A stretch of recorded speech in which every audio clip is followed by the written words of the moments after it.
ain't no question. Yo, I've been trying to tell him. El fútbol es el gran arte que une al planeta sin importar las barreras, las fronteras o los idiomas. Todos estamos unidos cuando disfrutamos lo que este deporte nos brinda. Incluso hay países donde jugar al fútbol forma parte ya de la cultura que se imparte en las escuelas, sí. A través de las décadas este deporte ha pasado a ser un patrimonio del mundo, pero también hay países donde el fútbol prácticamente ha quedado en el olvido. Países que quizás puedan estar en guerra o que simplemente su cultura y preferencias sean otras, así como lo fue Ucrania hace varias décadas. Para quienes sean más de esta época apenas sabrán que Ucrania es un país. Quizás habrán escuchado de esa nación en la serie Chernobyl, pero hasta allí, más nada. En cambio, para quienes vivimos el fútbol en aquellos años iniciando apenas este nuevo milenio, por allá como en los años 2003, 2004, 2005, cuando escuchábamos del país Ucrania, fácilmente se nos venía un nombre a la cabeza, sí, el de Andriy Shevchenko, la misteriosa estrella del país ucraniano que paralizó al mundo para aquellos años, a tal punto de ganar el Balón de Oro en el 2004 y también de levantar una Champions. Sus disparos y el desequilibrante ataque de este jugador llamó la atención de grandes figuras, quienes al enterarse que el jugador venía de Ucrania lo hacía parecer como si viniese de otro planeta. En su país existe una población que sobrepasa los 40 millones de habitantes, pero solamente él era quien jugaba al fútbol a tan alto nivel. Tanto así que Ucrania ha ido al Mundial de Fútbol solo una vez en toda su historia, y fue porque este jugador se lo propuso a sí mismo y armó un equipo de donde no había, y lucharon para entrar a su primera cita mundialista. Es increíble, sí, de 40 millones de ucranianos solo uno pudo estar a la altura de los más grandes. Fue tanto su aporte que en Ucrania lo miran como si fuera un prócer o libertador de la patria, a tal punto que incluso por unos años se vieron estampas o dinero ucraniano con el rostro del jugador impreso en él.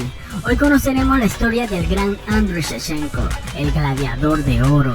Les habla como siempre su fiel servidor en Mahadok y sin más preámbulo, empecemos. Andriy Nikolayevich Shevchenko nació el 29 de septiembre del año 1976.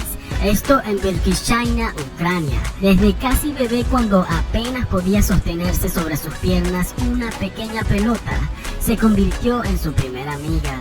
Sus padres fueron muy impulsivos con los gustos del pequeño Shevchenko, a tal punto que cuando a sus apenas 3 años de edad, ellos estaban materializando la idea de inscribirlo en un deporte infantil. La elección fue la correcta, sí, lo inscribieron en el fútbol soccer. Y escuchen bien, con tan solo 4 años de edad en el equipo de su jardín de infancia, empezó a llamar la atención de cazatalentos de un club de la capital llamado el Dynamo FC. Sí, aunque parezca difícil de creer, un infante de 4 años ya tenía a un par de cazatalentos detrás de él.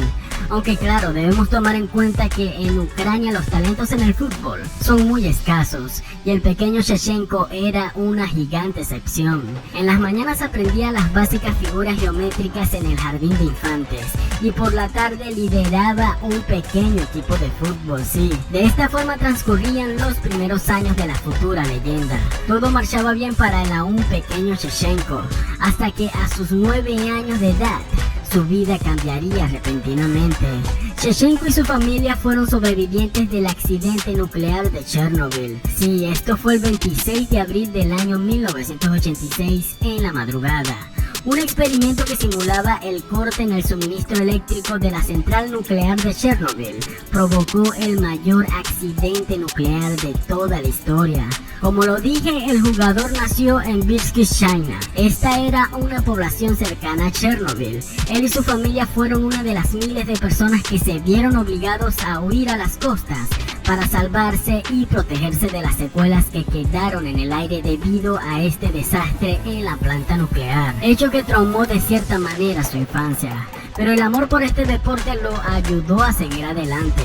Pasaba el tiempo y su mejor amigo siempre era un balón. Un momento destacado de su vida fue a los 14 años, donde fue convocado a participar de una copa local, donde salió como goleador.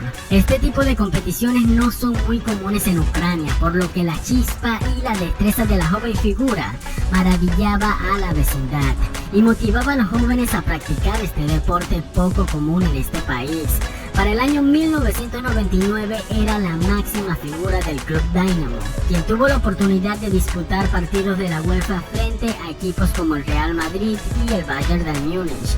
En ese momento el joven Shevchenko supo lo que era enfrentar rivales de verdad.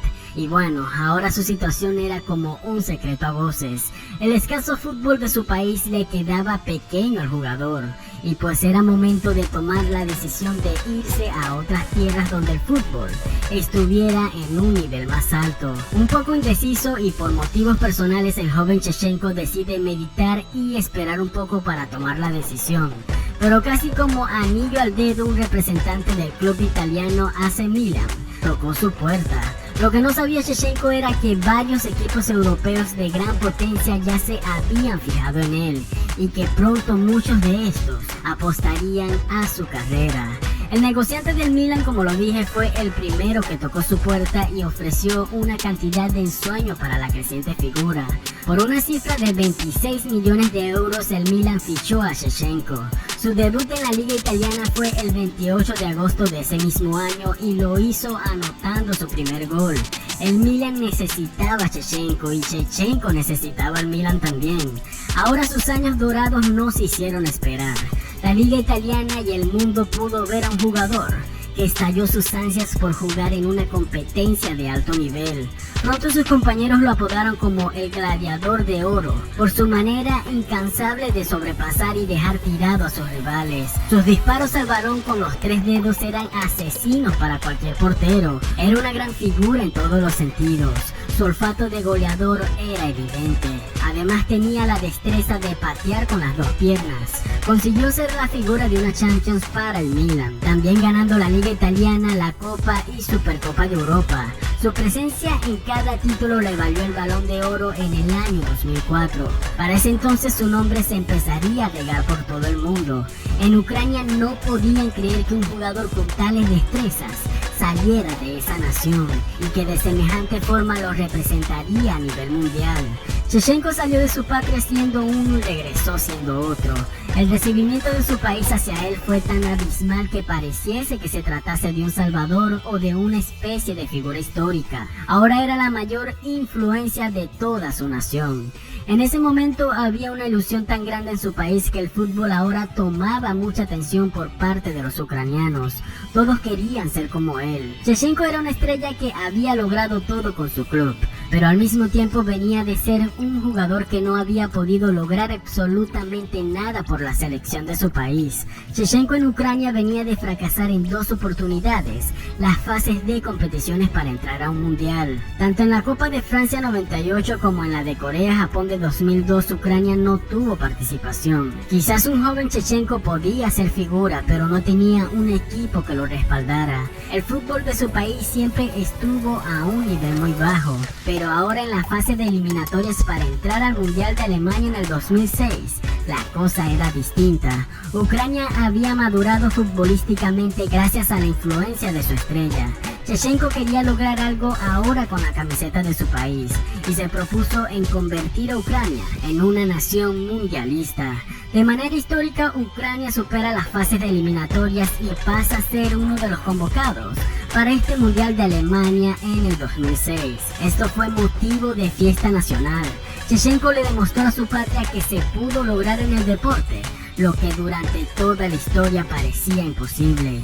Ahora Ucrania estaba a las puertas de disputar su primer mundial. Sin dudarlo, el jugador fue capitán. Los ucranianos avanzaron a los octavos de final, en donde vencieron en una infartante tanda de penales a Suiza, y ahora en los cuartos de final cayeron ante Italia, país que finalmente se convertirían en los campeones del mundo ese año. A pesar de esta derrota, el hecho de lograr que tu país llegue al único mundial de su historia y que lo hayas hecho llegar a cuartos es sin duda alguna una gran hazaña. Este hecho lo convirtió en la mayor figura y símbolo del fútbol en Ucrania. Por otro lado, en ese mismo año fichó por el Chelsea. Ahora su nueva casa sería en la liga inglesa, pero tristemente este sería el primer episodio que marcaría su descenso en este deporte. Tuvo una buena impresión metiendo goles en los primeros partidos, aunque una hernia en su espalda lo dejaría fuera de las canchas por un largo tiempo. Al siguiente año las cosas no mejorarían. Muchas lesiones musculares lo alejaban de partidos importantes y su influencia en estos juegos era intermitente, por lo que se comenzó a decir que su fichaje fue un fracaso rotundo. Pronto, en un préstamo con opción a compra, Shevchenko regresa al Milan como suplente, pero en los minutos que jugaba no estuvo a la altura y regresaría de nuevo al Chelsea para que este lo vendiera de nuevo al club de su país natal, donde estuvo hasta su retiro en el año 2012. Y sí, a veces cuesta ver cómo figuras que estuvieron en lo más alto de este deporte les toque ahora desvanecerse rápidamente. Pero bueno, también el adiós y el retirarse forma parte de una brillante carrera. Actualmente Shevchenko sigue en el fútbol ahora, pero como técnico de la selección de Ucrania, llevando el estandarte de la mayor figura en la historia de su propio país, ahora buscando como técnico la forma de no dejar que la pasión por el fútbol muera en su patria. Esta ha sido la gran historia de Andriy Shevchenko.